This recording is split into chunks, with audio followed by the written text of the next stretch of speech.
नमस्कार, मैं हूं आरजू अंसारी और आप देख रहे हैं राष्ट्रीय जगत विजन न्यूज। एमसीबी जिले के सुदूर वनांचल क्षेत्र जनकपुर में कुंवारपुर से गाजर तक बनाई गई 4 किलोमीटर लंबी WBM सड़क की हालत महज 1 साल में ही जर्जर हो गई है। ग्रामीणों का आरोप है कि इस सड़क के निर्माण में जंगल की मिट्टी और गिट्टी का इस्तेमाल कर करोड़ों रुपए का भ्रष्टाचार किया गया है। इस मुद्दे को ग्रामीणों ने हाल ही में जनकपुर के माथमौर गांव में आयोजित सुशासन तिहार कार्यक्रम में मुख्यमंत्री के सामने भी उठाया था। ग्रामीणों ने मुख्यमंत्री से शिकायत करते हुए बताया कि सड़क की हालत ऐसी है कि बरसात में चलना फिरना तक दूभर हो जाता है। पैदल चलने वाले लोगों को सड़क पर बिछाई गई बड़ी बड़ी गिट्टियों के कारण पैरों में चोट लगने की आशंका बनी रहती है। स्थानीय लोगों का कहना है कि सड़क निर्माण में गुणवत्ता को लेकर कोई ध्यान नहीं दिया गया। निर्माण कार्य में सिर्फ खाना पूर्ति की गई और काम पूरा होते ही कागजों में करोड़ों रुपए का व्यय दर्शा दिया गया। ग्रामीणों के अनुसार पुलिया निर्माण भी अधूरा और कमजोर तरीके से बनाया गया है, जो आने वाले समय में खतरे का कारण बन सकता है।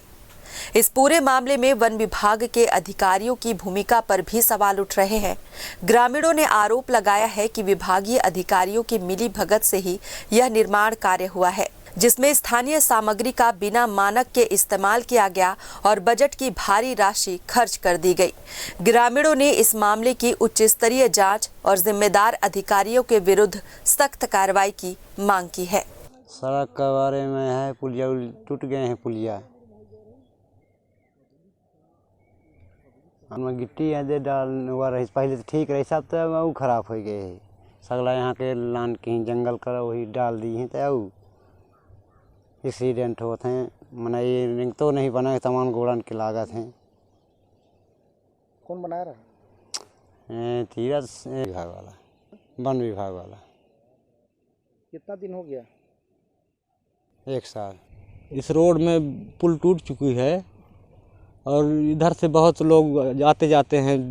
कुंवारपुर से जनकपुर सीधा पड़ता है। बरसात के पहले पुल बना था रोड, और आज जाके देखें तो पूरी टूटी हुई है और एकदम गिट्टी पूरा रोड के बगल में खुड़वा के और डलवा दिए हैं। कब बना था रोड? रोड बना था पिछले साल। कौन बनवाया था?